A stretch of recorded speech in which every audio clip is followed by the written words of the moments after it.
Imagine floating in absolute silence, 3 kilometers above the Earth's surface. The wind doesn't touch you. Gravity doesn't pull you. You are completely alone in the night sky, suspended between the stars and the chaos below.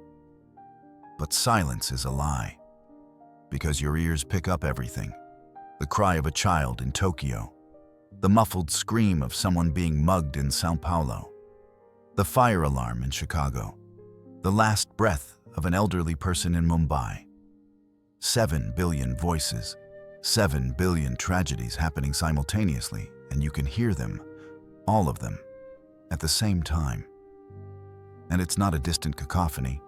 Each sound is crisp, clear, intimate. You can distinguish the exact type of crying, despair, physical pain, fear, loneliness. You can hear the difference between a genuine cry for help and someone just watching a horror movie. Your ears are so sensitive that they pick up the sound of hearts stopping on the other side of the planet. Now tell me, how do you choose which life to save? First, how do you prioritize a father's heart attack in Mumbai versus a child's kidnapping in São Paulo? How do you decide which cry to ignore, knowing that your inaction means death? Now tell me, how do you choose which life to save first? I've always wondered, how can someone with the power to hear every cry on the planet sleep? How does he wear a blue and red suit every morning, knowing that no matter how fast he flies, someone will die while he saves another person? And here's the cruelest detail. He remembers them all. Every face he couldn't save in time. Every voice that fell silent before he arrived. His memory is perfect, photographic, eidetic. He carries an endless graveyard of failures in his own mind. Welcome to Superman's personal hell. Let me be blunt with you. Superman's real fight has never been against Lex Luthor. It hasn't been against Darkseid, Doomsday, or any other superpowered alien. The real war happens inside him. Every day, every hour. It's a war against the existential loneliness of being a god, forced to pretend to be human. You know what's most disturbing? He could resolve this. He could simply stop pretending, reveal himself completely, accept his divinity, and rule the earth as the superior being he is. But he doesn't. And this refusal, this daily resistance against his own nature, is what defines his entire psychology. Because think about it. If you had the power to end all wars instantly, to impose world peace through absolute force, to eliminate hunger and disease simply by reorganizing human civilization according to your will, wouldn't you be tempted? Most of us, with a fraction of that power, would already be redesigning the world in our image. But Superman wakes up every day and chooses not to do that. He chooses to respect the free will of beings who, from his point of view, are almost like children playing with matches. This restraint is not natural. It is a constant psychological war against one's own instincts for efficiency, against one's ability to see solutions that no human could implement. It is deliberately choosing to be less effective in order to be more moral. Think about it. He can move planets with his bare hands. He can travel faster than light. His eyes can see through anything. His cells regenerate instantly. He literally cannot die of natural causes. Superman is, by any practical definition, a god. And I'm not exaggerating. Scientifically speaking, it defies all the laws of physics as we know them. Its strength makes no sense biologically. Its flight violates basic principles of aerodynamics. It absorbs solar radiation and converts it into unlimited power in ways that break thermodynamics. It is literally a walking miracle. But here's the secret tragedy that nobody talks about. He doesn't want to be a god. He desperately wants to be Clark Kent, the boy from the Kansas farm who kisses Lois Lane, has coffee with his parents, and worries about bills at the end of the month. But he can never be. Because while Clark Kent is having dinner with Lois, his super ears pick up a plane crashing in Malaysia. While he tries to sleep, he hears kidnappings happening on 3 different continents. While he tries to have a moment of peace, the literal weight of the entire world rests on his shoulders. Imagine trying to have a normal conversation while you can hear everyone's heartbeat in the room, detect when they're lying by changes in their heart rate, and smell the adrenaline when they get nervous. How do you maintain the illusion of normalcy when you literally perceive everything on a level no human can? The paradox of its existence. Here's the cruel paradox. The stronger Superman becomes, the more alone he feels.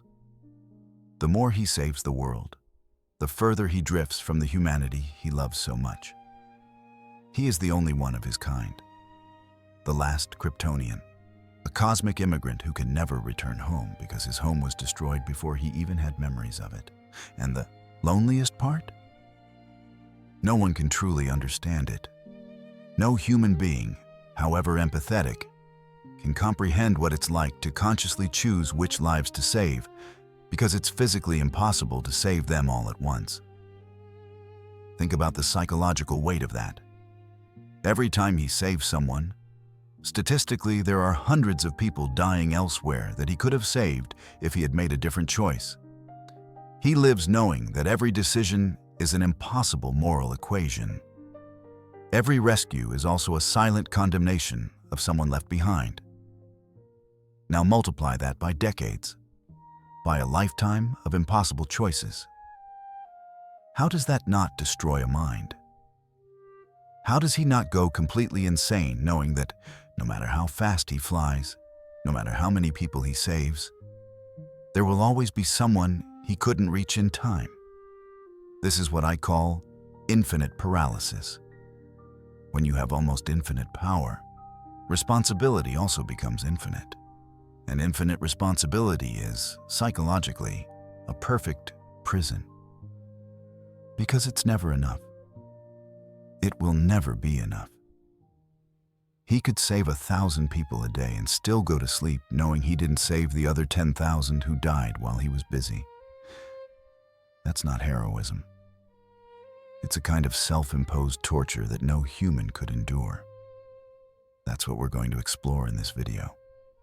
Not the story of a hero who saves the world, but the psychological tragedy of a being who is too powerful for his own sanity. Now, here's something that will turn your perception upside down. Clark Kent is not the false identity. Superman is. Let it sink for a second. When he puts on his glasses, hunches his shoulders, and pretends to trip over his own feet, he's not hiding. He's healing. Clark Kent is the only therapy this all-powerful alien has access to. It's the only time of day he can pretend he's limited, flawed, human. Because being Superman is terrifying. It's pure isolation. It's being constantly switched on, always on high alert, always a second away from some catastrophe that only he can prevent. But being Clark Kent, that allows him to switch off. For a few precious hours, he can pretend he's not responsible for every life on the planet. The need to be imperfect. Have I ever stopped to think about the level of psychological effort required to pretend to be weak when you're invincible? To pretend you need help when you can literally do anything on your own? To pretend to be afraid when nothing in the universe can hurt you? It's like a method actor who never breaks character. Except the character is deliberately pathetic, and the performance never ends. Clark Kent stumbles. He drops things. He gets out of breath climbing stairs. He's intimidated by work deadlines. And each of these small, feigned weaknesses is a desperate attempt to build bridges with creatures who live in a reality completely different from his own. But that's exactly what Clark Kent represents. He is Kal-El's desperate attempt to connect with humans through feigned vulnerability. Think about how sad that is. The only way he found to feel close to humanity was by inventing a false, weaker version of himself. A version that spills coffee, is late for meetings, and gets nervous around the woman he loves. It's not a protective mask. It's a mask of connection. He makes himself small so that others don't feel small around him. He performs inadequacy so that the humans around him can feel adequate. The evidence of loneliness. And here is the most brutal evidence of this loneliness. Lois Lane, the woman he loves with every fiber of his immortal being. But even with her, an invisible barrier exists. She loves Superman. But can she survive his embrace? If he loses control for a fraction of a second during a kiss, he could break every bone in her body. If he cries during an argument, his tears could pierce concrete. Think about it. He can't simply relax in her arms. He can't throw himself onto the bed beside her without calculating the exact force of the movement. He can't make love to her without a level of self-control that would transform humanity's most intimate act into a mathematical demonstration of calculated force. Every touch is an equation. Every embrace is a conscious restraint. Every moment of passion is tempered with the terrifying awareness that a second of carelessness could kill her instantly. Even the act of loving, the most human thing that exists, becomes a constant demonstration of divine restraint. He cannot simply be with her. He must constantly hold back, repress himself, measure every touch, every word, every emotion. This is not love. It's a carefully crafted performance of love. It's love filtered through layers and layers of constant self-monitoring. And Lois, as incredible as it may seem, will never truly understand this. How could she? She'll never know what it's like to consciously calculate the force of each caress so as not to accidentally crush the person you love. There's a scene in the comics where Superman admits that he can never truly relax at any point in his life with Lois. Even when sleeping next to her, part of his mind needs to constantly monitor his movements to ensure he doesn't roll over onto her and accidentally crush her. Imagine this. Imagine never being able to have a moment of total surrender with the person you love. Never being able to throw yourself into bed with them after an exhausting day. Never being able to hug them tightly when you're happy. Never being able to let emotions simply happen without a conscious filter of restraint. It's like trying to dance while balancing a glass of water on your head. Technically, it's still dancing, but it will never be free. Clark Kent, then, is living proof of how desperately Superman wants to be normal. How deeply he longs to belong to a world that will never truly be his. And here's the saddest part. The more he performs as Clark Kent, the more aware he becomes of the distance between who he is and who he's pretending to be. The mask doesn't bring him closer to humanity. It only makes the separation more painfully obvious. Let's go back to the beginning. A baby is placed on a spaceship. His biological parents send him away, knowing they will never see him grow up, knowing they are condemning him to a life of eternal solitude among strangers. Jor-El and Lara didn't save their son. They cursed him. Because here's the truth no one wants to admit. Superman never had a choice. He never chose to be special. He never chose to have powers. He never chose the responsibility of saving billions of people he doesn't even know. He was exiled from Krypton before he even knew what Krypton was. He was sent to a planet where he would be fundamentally different from all other living beings, where his mere existence would be an anomaly. Think of the accidental cruelty of it. Jor-El saved his son's biological life, but condemned his psychological life to endless isolation. It's like being the only human on a planet of ants You could help them, but you could never truly connect with them. Growing up differently now. Imagine growing up knowing that you are fundamentally different from everyone around you. Young Clark Kent couldn't play football at full strength because he might accidentally kill someone. He couldn't get angry because his eyes would literally shoot heat rays. He couldn't have a bad day without risking destroying his own house. Think about what this does to a child's psychological development. Other children learn limits through trial and error. They push, break things, test boundaries. That's how humans develop a sense of cause and effect, of force, of consequences.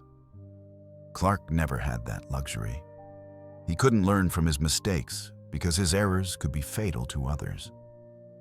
From childhood, he had to develop a level of self-control that adults spend decades trying to achieve. While other children learned math and grammar, Clark learned control, restraint, suppression. While other children learned math and grammar, Clark learned control, containment, repression. This means he never had a real childhood. He never got to be impulsive, reckless, stupid in the way all children need to be to develop emotionally. He was forced to be an adult from the age of 5. And here's the part that breaks my heart. The Kents, Martha, and Jonathan loved him deeply. But even they couldn't truly understand him. How could they? They were humans creating a god. They did their best. But how do you teach morality to someone who could easily rule the world? How do you teach humility to someone who is objectively superior to every other being on the planet? How do you teach empathy when he can literally hear the suffering of the entire world? The fortress of solitude, the sanctuary of isolation. Now let's talk about the fortress of solitude. This place in the Arctic, made of alien crystals, full of Kryptonian technology and artifacts from a dead planet. Everyone thinks it's a base of operations, a place for him to store his dangerous items, study threats, and prepare for battles. But it isn't. The Fortress of Solitude is exactly what the name says, a sanctuary for his solitude. It's the only place in the universe where Superman doesn't have to pretend, doesn't have to be human, doesn't have to smile, doesn't have to save anyone. It's a place where he can talk to holograms of his dead parents, where he can study the history of a civilization he never knew, but is genetically programmed to miss, where he can cry without having to explain his tears to anyone. It's the only place where he can simply exist as Kal-El, the last Kryptonian, and mourn the entire civilization that was destroyed before he even had any memories of it. Consider the cruel irony of it. The most powerful man on Earth needs a frozen bunker in one of the most inaccessible places on the planet just to have a moment of emotional privacy. He literally needs to escape human civilization to process the trauma of losing his Kryptonian civilization. And even there, even in that self-imposed exile, he cannot truly rest. Because his super ears still pick up cries for help, his surveillance can still detect crises happening thousands of miles away. Even in the only place that should be his refuge, he is never truly free. Evidence of immigrant status Superman is the ultimate immigrant. He came from another world, was adopted by a new culture, learned new customs, a new language, new values. But no matter how much time passes, no matter how many lives he saves, he will always be the alien. Humans will never see him as one of their own, and Krypton is dead. But here's the cruel difference between Superman and other immigrants. Most immigrants can at least go back home. They can visit. They can maintain contact with family, with culture, with language. They can pass on traditions to their children. Superman can't do any of that. Krypton no longer exists. There's nowhere to go back to. There's no one to call. There are no cultural festivals to celebrate, no traditional food to cook, no Kryptonian songs to teach his children, if he ever has children. He is an immigrant from a country that has been completely erased from existence. It's as if his entire culture, language, history, everything that could connect him to his roots, was vaporized before he even had a chance to properly understand it.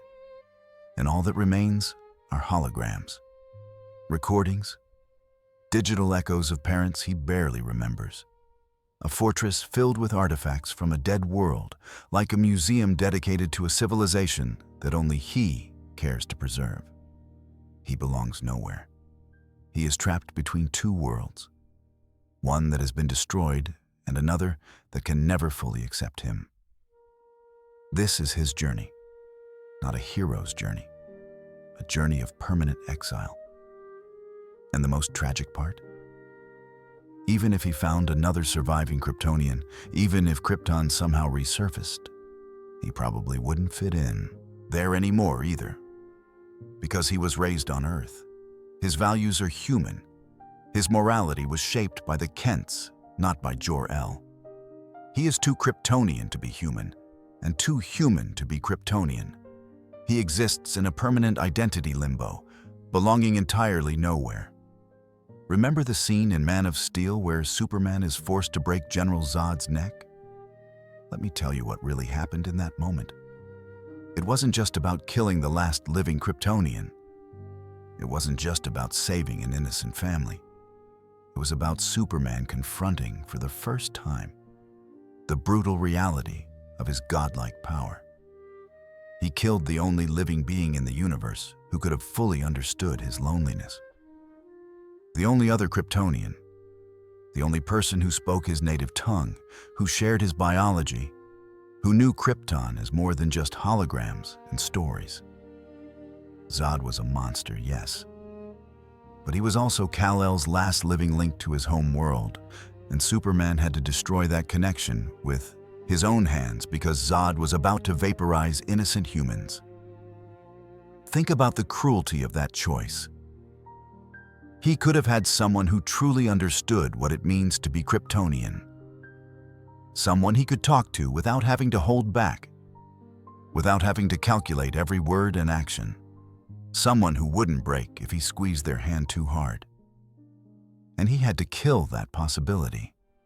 He literally broke her neck. Superman's scream after breaking Zod's neck wasn't one of heroism. It was one of existential despair. It was the sound of someone realizing that his moral responsibility is so absolute that he will never be allowed to be selfish, not even for a second. It was the sound of a man killing his last chance to not be completely alone in the universe. Batman vs. Superman. Judgment Day. Now let's move on to Batman vs. Superman. The entire movie is about humanity judging whether Superman should exist. Senate hearings, TV debates, street protests, people holding signs saying, "Go home, alien." News programs debating whether a being with so much power has the right to act unilaterally. Politicians questioning their moral jurisdiction. And here's what destroys me. Superman submits to all of this. He, a being who could dominate the entire planet in 15 minutes, stands by and lets infinitely weaker creatures debate whether he has the right to help. Why? Because deep down, he's afraid they might be right. He fears that his mere existence is a threat. That perhaps the world doesn't need an unelected God deciding what is right and wrong. That perhaps he is a crutch preventing humanity from solving its own problems. And this doubt, this deep insecurity about whether his help is truly help or just another form of cosmic colonialism, corrodes him from within. He could easily ignore all this criticism. He could simply continue saving people and send all the critics to hell. But he doesn't do that because, deep down, he respects humanity's right to question him.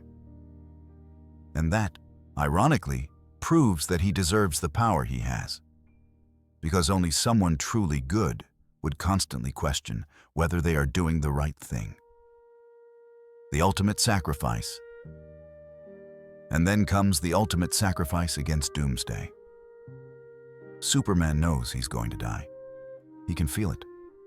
But he does it anyway because, in the end, that's the only way to prove his humanity. Gods do not die. They are immortal, eternal, untouchable. But humans die. They sacrifice themselves for others. They choose love over survival. So Superman chooses to die. Not because it's the only strategic option, but because it's the most human thing he could do. And here's what breaks me. In that final moment, when he holds the kryptonite spear and lunges at Doomsday, he finally feels what humans feel every day. Fragility, mortality, genuine fear of death. For the first time in his life, Superman is truly vulnerable. Kryptonite is poisoning his cells, making him weak, bleeding, dying. And do you know what he does with this opportunity to finally feel human? He uses it to save humanity one last time. There is no glory in it. There are no cameras. There is no audience to witness his sacrifice. It is only him, Doomsday, and the conscious choice to give his life so that others may live.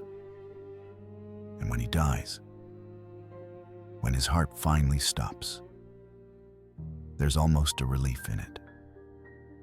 Because for the first time in his entire existence, he doesn't have to choose who to save. He doesn't have to hear the screams. He doesn't have to carry the weight of the world. For the first time, Superman can rest. The evidence of divine weight, each of these choices, killing Zod, submitting to human judgment, sacrificing himself against Doomsday, is evidence of the impossible burden Superman carries. He can't simply save people and walk away. Every action has philosophical consequences. Every decision is a moral precedent. Every use of his power is a debate about tyranny versus benevolence. Gods in Greek mythology could be capricious, vengeful, selfish. But Superman doesn't have that luxury. He needs to be perfect, always. Because a single mistake, a single moment of anger or weakness, and he could kill millions. This is not power. This is a prison. The inner monster now. Let's talk about the things Superman fears most. It's not kryptonite. It's not magic. It's not even death. It's him. Superman lives in constant fear of losing control, of forgetting for a second how fragile humans are, of letting his emotions take over and destroying everything he loves. And this fear is not paranoia. It's a realistic assessment of one's own destructive potential. Think about how many times a day he has to restrain himself. Every time someone irritates him at work, every time he sees an injustice that he could easily correct with violence, every time he witnesses cruelty that he could end instantly. He needs to take a deep breath and choose not to act. Choose to let the human process run its slow and imperfect course. Choose to trust systems that he knows are flawed. And the terrifying thing is, the stronger he gets over time, the more exposed to the yellow sun, the harder it becomes to maintain that restraint. It's as if his power is constantly increasing, but his humanity remains fixed. There are alternate versions of him in comic books, Injustice, Red Sun, Kingdom Come Superman, where he gives up, where he decides that humanity needs to be controlled, forced to obey, saved from itself. And every time Superman reads these stories, every time he confronts these versions of himself, he sees how close he is to becoming a tyrant. Because the difference between the Superman we know and the dictatorial Superman of Injustice is just one choice. Just one bad day. Just one moment of allowing anger to overcome reason. This constant proximity to one's own potential for corruption is a source of permanent psychological terror. The temptation of absolute control. Because think about it. How many times has he witnessed crimes that he could have prevented if he had simply watched everyone's all the time? How many wars could he have ended if he had simply imposed peace by force? How many lives could you save if you stopped respecting human free will and simply controlled everything? The answer is all of them. He could save all lives. He could create a forced utopia. He could position satellites that monitor every inch of the planet. He could intervene in every crime before it happens. He could force nations to disarm. He could redistribute resources globally, end hunger, cure diseases simply by organizing human civilization according to maximum efficiency. From his point of view, humans are absurdly inefficient. We fight over resources that are abundant. We create artificial borders. We allow children to die from easily curable diseases because of economic systems that he could rewrite in an afternoon. So why doesn't he do it? But the price would be his humanity. And that's the one thing he can't afford to lose. Because the moment he decides he knows best, that he can force humanity to be good, he ceases to be Superman. He becomes just another tyrant with good intentions. And history is full of tyrants with good intentions. Light through choice. So he sets limits. He chooses to allow humans to make mistakes. He chooses to save when he can, but not to control. This daily choice to restrain, to respect human autonomy even when it is painful. Even when it means witnessing suffering that he could prevent, that is true heroism. Anyone can use power when they have it. The true test of character is choosing not to use it when you easily could. Learning to live with contradiction. Do you know what Superman's real transformation has been over the years? It's not getting stronger. It's not developing new abilities. It's about learning to accept the paradox of your existence. He will never be fully human, but he will also never be fully Kryptonian. He is something new. Something unique, a bridge between two worlds that cannot touch. And that's okay. The family we choose, Superman. Learn that family isn't about shared DNA or home planet. It's about choice. Martha and Jonathan Kent chose to love him. Lois Lane chose to trust him. The Justice League chose to fight alongside him. Humanity, despite all fears and doubts, chose to accept him. And he chose them all back. This mutual choice, this family built through action and not biology, is what saves Superman from total loneliness. Peace in the mission. He'll never save everyone. He'll always hear cries he can't reach in time. He'll always have to choose which life to prioritize. But he can try. And trying, in the face of impossibility, is enough. Transformation isn't about finding a solution to your paradox. It's about finding peace within it. Beyond the hero. So what does Superman really represent after all this? He's not just a tough guy in a cape. He's the embodiment of an idea. That kindness is a choice. That heroism doesn't come from power, but from restraint. That true strength lies in being kind when you could be cruel. The mirror for us. Superman's existential loneliness reflects something profoundly human. How many of us have felt overwhelmed by responsibilities we didn't choose? How many have felt isolated for being different? How many have had to suppress who they really are in order to fit in? Superman is the cosmic version of something we all experience. The tension between who we are and who the world expects us to be. Hope despite everything. But here's the beautiful part. Despite all the pain, all the loneliness, all the impossible weight, Superman still chooses hope. He still wakes up every day and puts on his cape. He still believes that humanity is worth saving, not because we are perfect, but because we are capable of choosing to be better. If an all-powerful alien who lost his entire planet can choose hope, perhaps we can too. So here is the ultimate truth about Superman. Yes, his existence is a tragedy. Yes, he is condemned to a solitude that no human can truly comprehend. Yes, he carries a weight that would break any mortal mind. but he carries it anyway. And in that daily choice to carry the impossible, to love what he cannot fully attain, to protect what will never be entirely his, in that impossible choice repeated endlessly, lies the true divinity of Superman. Not through power, through compassion. Perhaps the secret tragedy of being a god is not loneliness.